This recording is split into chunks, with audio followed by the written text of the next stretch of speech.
আরে রাখো রাখো রাখো।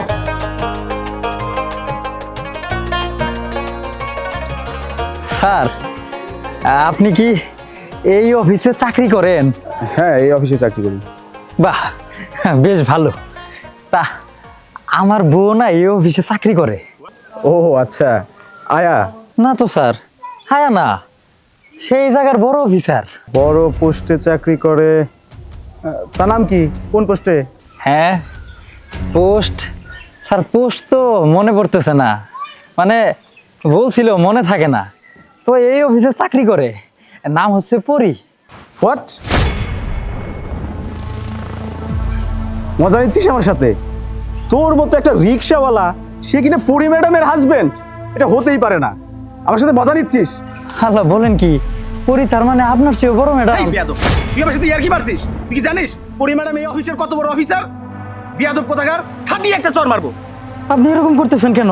আমার অপরাধ কি? পরি আমার বউ, সেটা কি আমার অপরাধ? তোর অপরাধ কি তোকে আমি এখনই বুঝাচ্ছি। নামন করতেছেন কেন? বিয়াদব, উল্টা পাল্টা কথা বলছিস ম্যাডামকে নিয়ে। এই, কত বড় অপরাধ করেছিস জানোস? আরে আপনি আমাকে মারতেছেন কেন? আমি কি করছি? উনি আমার স্ত্রী, আমি প্রত্যেকদিন সকালে ওনাকে এই জায়গায় রেখে যাই, আবার বিকালে নিয়ে যাই। আপনি ওকে মারতেছেন কেন? এই চুপ, একটা কথা বলবি না। ম্যামকে আসতে দে। কে আজকে? ভাই, আপনি রাগ করতেছেন কেন? আমি তো সেটাই বুঝতেছি। একটা কথা বলবি না তুই। ম্যাম, আপনি চলে আসছেন না? আসসালামু আলাইকুম। ওয়ালাইকুম আসসালাম। আপনি ওনার গায়ে হাত তুলছেন কেন? ম্যাম, জানেন না উনি আপনাকে নিয়ে বাজে কথা বলছে। কি? জি ম্যাম, উনি বলছে উনি নাকি আপনার হাজবেন্ড। উনি তো ভুল কথা বলেনি, উনি তো একদম ঠিক কথাই বলেছে। উনি আমার হাজবেন্ড। এতে দোষের কি আছে শুনি? জি ম্যাম, মানে করছেন কেন? সামান্য একজন রিক্সাওয়ালা আপনার হাজবেন্ড? কেন? একজন সরকারি কর্মকর্তা কি রিকশাওয়ালার স্ত্রী হতে পারে না? এতে আমার তো কোনো সমস্যা নেই। আপনার কিসের সমস্যা? জি মানে ম্যাম, রিক্সাওয়ালা। শুনুন তারিকুল সাহেব, আজকে আমি আপনার একটা ভুল ভাঙিয়ে দিই। আমি একজন এতিম মেয়ে, আমার মা বাবা নেই। তারপরেও আমি একজন এত বড় সরকারি কর্মকর্তা হলাম কিভাবে জানেন? সব ক্রেডিট আমার হাজবেন্ডের। উনি দিনরাত পরিশ্রম করে মাথার ঘাম পায়ে ফেলে আমাকে পড়াশোনা করিয়ে আজকে এই পর্যায়ে এনে দাঁড় করিয়েছে।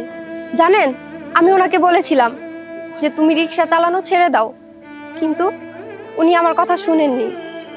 কারণ ওনার এই কাজটা করতে নাকি অনেক ভালো লাগে আর অনেক দিনের পেশা। তাই আমি আর ওনাকে মানা করিনি। আমি আমার হাজবেন্ডকে নিয়ে প্রাউড ফিল করি। কি তারিকুল সাহেব, আপনার কি একজন রিকশাওয়ালার স্ত্রীর আন্ডারে কাজ করতে লজ্জাবোধ হচ্ছে? না না ম্যাডাম।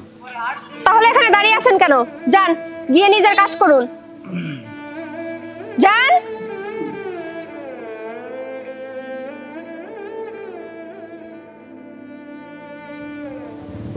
পরি, আমার বুকটা না আজকে গর্বে বড় হয়ে যাইতেছে, জানো?